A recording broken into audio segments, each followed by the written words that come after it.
All right, maybe you watched the which white spot video and diagnosed ick or velvet in the display. We have some medicated treatments today. They're nearly the same as the 80/20 QT or the prophylactic treatment, but today what we're talking about is I identified it in the display tank. How do I treat for it? And there's some subtle differences. All right, we have Elliot from Marine Collectors again today to tell us how to medicate for both the ick and the velvet. There's a lot of different ways to treat for these things, but medicated is what he does. Why is that? So medicated is kind of just this way to put an entire all-encompassing blanket over protozoan parasites. We're treating for a lot of things that would essentially crash a tank. Medication is the easiest way to do it with the least amount of errors that you could potentially make, especially if you're new to this. It's going to actually allow you to do it really effectively as well. The alternative treatment to medicated treatments is typically the tank transfer method, which is something that we'll explain in a future episode. But there are some pretty big pros to medicated, starting with... All right, so the first of it, it's really hard to mess it up. It's actually going to be an extension of the 80/20 QT that we already went over. Especially if you're novice, you're going to have a lot higher chance of success rate doing this because it's not as dependent on being as accurate, with sterilization and sanitizing. The other thing is that if you are already working with a fish that is infected, into the intermediate or end stages of the actual parasite outbreak, you're going to have a lot higher chance of actually, recovering that fish opposed to doing tank transfer, which is one, it's going to be stressful moving the fish, but it's also has a lot less margin for error. A lot of the time when people, especially people who are doing this for the first or second time, the times when you notice ick and want to treat for it is actually closer to the end stage. And so while the tank transfer method you'll learn about in the future is a little bit more gentle might not be what we're looking for at that stage. And again, we're looking for hard to mess up, easy. And because it's just an extension of that 80/20 QT that we've already taught, this should be that. All right, just like anything, there's cons to approaches as well, and medicated has one. All right, so the first of which, you gotta have that stuff on hand. Have copper power, have a copper checker on hand. Don't wait till you have an outbreak. Order it in the mail, maybe it takes a week to get it, and then suddenly that fish has to endure that infection for, a week's time. It's not ideal for the fish, and it's not ideal for your chances of actually recovering that fish either.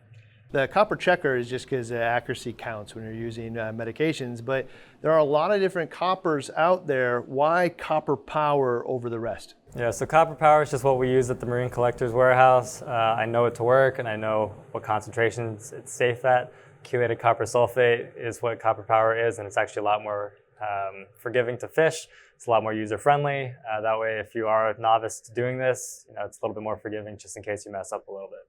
So it's important to note that there's multiple types of copper. There's the chelated copper sulfate, there's other types. So we're focusing only on the chelated copper sulfate. But there are brands of that out there also that have the same, essentially chemical inside, but they don't always produce the same results. Yeah, so we're gonna really just try to stick to what we know. We've used some in the past that were a different brand, but due to manufacturing changes or whatever, they seem to not be as effective. So just save yourself trouble, get some copper power, use that, use the handed checker. That's what we know to work. All right, so let's treat some ick. And the first step of this is actually observation. Why is that? All right, so with ick, you do have time, the actual amount of duration it takes for the life cycle to accumulate to a actual outbreak that'll be lethal to fish. Takes a while, which means that you have the time to watch the fish, see how they handle an outbreak. If you happen to look at your fish, you notice that, hey, they've got a lot of spots, but the actual infection isn't getting worse. It seems to be around the same number. It's not progressively getting worse and worse week over week. Maybe management's the way to go. If it is getting progressively worse, then treatment might be necessary. So we actually did a whole episode on ick management. This is basically just accepting that this is going to be in your tank, and a lot of times it will visually just go away. It will still be in there, but it's not causing like a visual problem to the fish's health. A lot of that's focused on the population control, the parasite, the diet, water quality. But the first step here is if you see ick and it's not actually getting worse, you may want to consider at least go watch the management video and see if that might be a better solution for you, because treatment is going to be a lot of work. You're going to see that in just a second, and it may be totally unnecessary. All right, for velvet, there's also a first step, which is way more aggressive than watch it. All right, so unfortunately, it's unlike ick, you have no time. You see it, you pull the fish out. Best course of action is formalin, which means catch all the fish in your tank one by one, formalin dip. I wouldn't do them all together just because formalin does actually strip the the water of oxygen. So heavy aeration is definitely going to be a must. The dip is consisted of 30-60 minutes, 1 ml per gallon. What we're using is 37% formaldehyde or formalin. Always match the temperature, make sure that all the parameters match so it's as least stressful as possible. And then in terms of if you don't want to do formalin, next best option is going to be fresh water. You can do one for 3 to 5 minutes. And again, just make sure that the temperature is the same and also you have good aeration. So important point is that you're not going to pull out just the sick fish in the case of velvet. You're going to pull them all, and do all of them will get this bath. I noticed that he has 2 different baths there. One of them is probably best practice, being the formalin and most effective, and the other one is just freshwater. So here's the deal. The formalin is absolutely going to be better, but it's harder to find. It's not going to be found at most fish stores, certainly not in the 37% that is required. Usually it's like mixed in small amounts with other things and fish products. But the other part is that it has a carcinogenic warning on it. I personally am not equipped to be able to tell you how carcinogenic it is or how to deal with it safely. I have to do a little bit of research on it.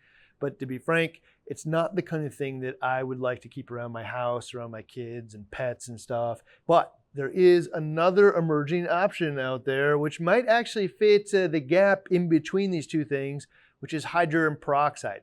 I'd call this a little bit experimental. Have you used hydrogen peroxide before? I have not. It's also why I can't recommend it because I only use what I know works. But anecdotally, we have seen other people in the industry recommend it. In fact, I think I've seen a good number of people, specifically Humblefish talks about it a lot. He's a thought leader inside of the fish disease and parasite community, has a forum fully dedicated to this. And one of the things they use for velvet there is actually the hydrogen peroxide. So if you want to go learn more about hydrogen peroxide as a solution for the bath on velvet, I'd go check out Humblefish's website, because it'd frankly be awesome for home use if you could find something you get it readily available at every drugstore and is effective and much safer.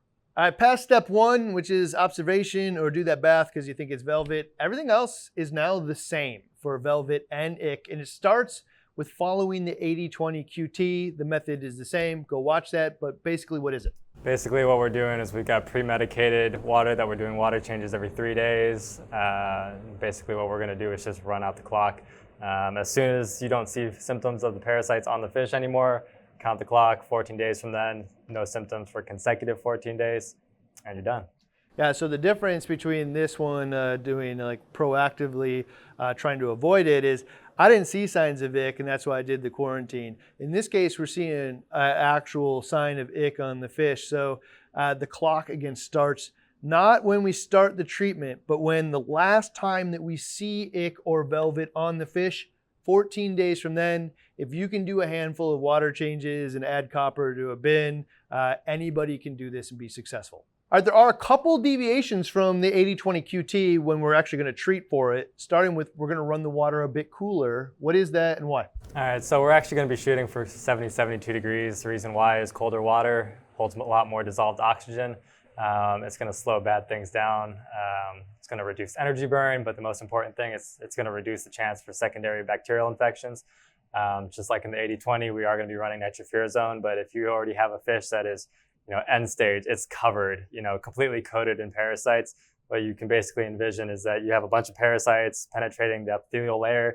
It's like a fish that's covered in small wounds, and then that fish is also sitting in a finite amount of water that has waste accumulating over the next 3 days until you're waiting for that water change to come.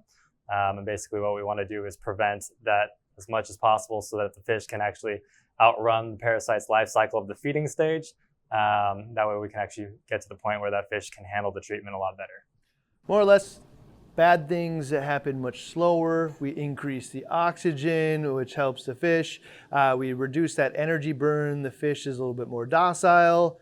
And all those little hundreds or even thousands of little bites on it are much less likely to turn into bacterial infections. So 70 to 72 degrees, slight deviation.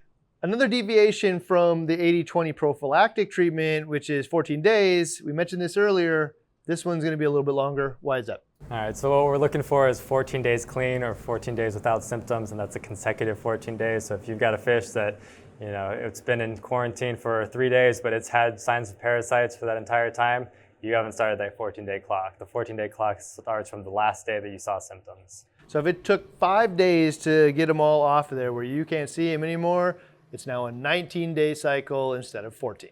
Another note from the 80-20 is we suggest using nitrofurazone and show how to use it in that QT process, but here it's really critical because... All right, so nitrofurazone, it's an antimicrobial, not to be confused with an antibiotic, but basically if you think about a fish that is, end stage, it has a lot of parasites on the body, that's a lot of wounds where it actually penetrated the skin and the slime coat.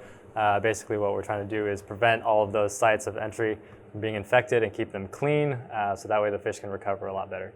So nitrofurazone, we suggested Furion 2, I think from CChem. API. And that actually is off the market, but from behind the scenes, I hear that they're testing another option. So if you'd like to see the Furion 2 come back to market so that we're not having to scour Amazon for nitrofurazone, send API a little note and say, hey, I would love to see that, maybe social or something, or even just note it here in the comments and I'll share that with them as well, because we'd like an easy to use version of that, because the nitrofurazone protecting against those bacterial infections is a really important step. All right, so here's the killer, the big difference between the quarantining and treatment. In quarantining, when I'm done, I'm just gonna add them to the tank. In this case though, if I'm treating for disease from a tank, what do? This is a case of an ounce of prevention versus a pound of cure. All right, so it's gonna look a little bit different, right? We're pulling all the fish out of the tank. Unfortunately, just because we treated the fish outside the tank does not mean that we can immediately then put them back into the tank once they're done. We have to fallow the tank, unfortunately, especially if we're gonna be shooting for eradication, especially with velvet. So with velvet, we're gonna be leaving the tank without fish for 6 weeks. That means you're gonna have to find a place to put those fish for 6 weeks outside of your display tank, ideally 10 feet away or in a separate room. And then for ick, it's actually 11 weeks. So there are some people that will tell you that ick could be as short as 6 weeks. That doesn't really work with every strain, and it doesn't work with lower temperatures. So I'd stick with 6 weeks for velvet and 11 weeks for ick. But that's the big difference here, is with quarantining, the ounce of prevention, I can throw them right in the tank. If I'm treating it because I didn't do the quarantine to begin with, now I gotta find a place to put these fish for 11 weeks. And I also need to think about their health, meaning that if they came out of a 120-gallon tank and it was heavily stocked, I probably need another 120-gallon tank to stock them. It could be a horse trough or some other container, but I mean, this is long-term, months that they need to be housed in there in a healthy fashion. So big deviation there, that at the end here, we need to actually house these fish, let all of the process of ick get out of our display tank. All right, so with ick, there is an alternative to the 11-week fallow period, because to be frank, for a lot of people, setting up a second tank and doing an 11-week fallow period isn't realistic, and the fish are just gonna die if that's the only option. So we have to create second options that are not as good, but better than just letting them die. What is it? Yeah, so that's going to be ick management. We actually already made a video on it. Go watch it in its entirety. Go make sure that you understand all the facets of it. But when you have the fish out, you medicated them, you can go ahead and put those measures in place, i.e. UV, sediment filter, get those in place. That way you can actually put a really big dent in the population before you put those fish back in the tank. So we're going to focus really primarily on health of the fish and maintaining healthy fish, and then we're also going to focus on ways to reduce the overall population of parasites in the tank. So I would suggest really considering doing the sediment filter method, which will actually capture a bunch of the free swimmers, and then also consider using the UV to actually sterilize them and prevent them from replicating while we're doing the initial QT here, because we're going to reduce those populations of tank, get the fish healthy, And then we're going to add them back, and we're going to use those management methods. And yes, not as perfect as the total eradication in the 11th week fallow period, but you have to decide for yourself, am I just going to let it die? Am I going to do the fallow period, or am I going to do something in between? I mentioned earlier, there is another method as an alternative to the medicated method. It's called the tank transfer method, and that's actually next right here.